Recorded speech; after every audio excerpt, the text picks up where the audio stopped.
पुण्यामध्ये नुकतीच एक निवडणूक झाली। आता लोकसभा निवडणूक झाल्यानंतर ही कुठली निवडणूक असा प्रश्न तुम्हाला पडला असेल तर निवडणूक होती पुण्याच्या नैसर्गिक मानचिन्हांची आणि त्याचे उमेदवार होते ते प्राणी, पक्षी, झाडं, वेली आणि जीवाणू सुद्धा। नुकताच या निवडणुकीचा निकाल जाहीर झालाय। पाहूया या निवडणुकीत कोण निवडून आलंय। पुण्याचं मानचिन्ह लांडगा,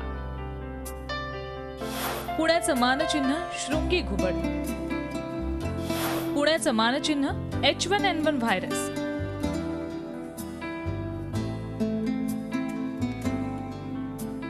पुण्याच्या नैसर्गिक मानचिन्हाच्या निवडणुकीमध्ये हे सगळे अव्वल ठरलेत।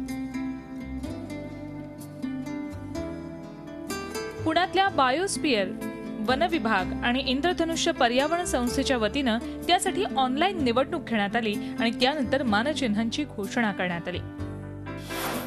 या निवडणुकीत बाजी मारली ती लांडगा, शृंगी घुबड, वाघ्या बेडूक, कॅटफिश आणि सगळ्यात महत्त्वाचं म्हणजे स्वाईन फ्लूला कारणीभूत ठरणाऱ्या H1N1 या व्हायरसनं। स्थानिक प्रदेशनिष्ठ जाती जमाती आहेत, प्राण्यांच्या, पक्ष्यांच्या किंवा इतर काही दुर्लक्षित वनस्पतींच्या, या चर्चेमध्ये याव्या, त्याला स्थानिक पातळीवर तसंच राष्ट्रीय आणि आंतरराष्ट्रीय पातळीवर त्याचं संरक्षण व्हावं या दृष्टीने हा घेतलेला पुढाकार आहे की हा एक प्रकारचा कॉन्झर्वेशन अवेअरनेस आहे। पुणे जिल्ह्यातली जैवविविधता, जिल्ह्याची स्थानिक ओळख असणारे घटक अशा विविध निकषांवर घेण्यात आलेल्या या लढतीही तितक्याच रंगतदार ठरल्या। सस्तन प्राण्यांमध्ये लांडग्यानं 59% मतं मिळवत जावडी मांजरेचा पराभव केला।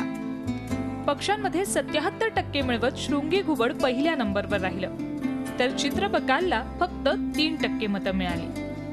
अष्टपादांमध्ये सिंहगड विंचवाला तब्बल 60% मतं मिळाली, त्यानं स्वाक्षरी कोळ्याचा पराभव केला।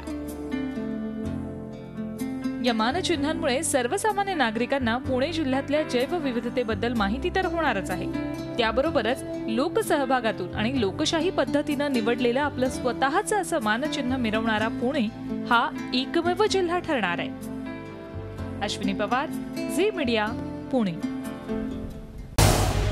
झी 24 तास रहा एक पाऊल पुढे।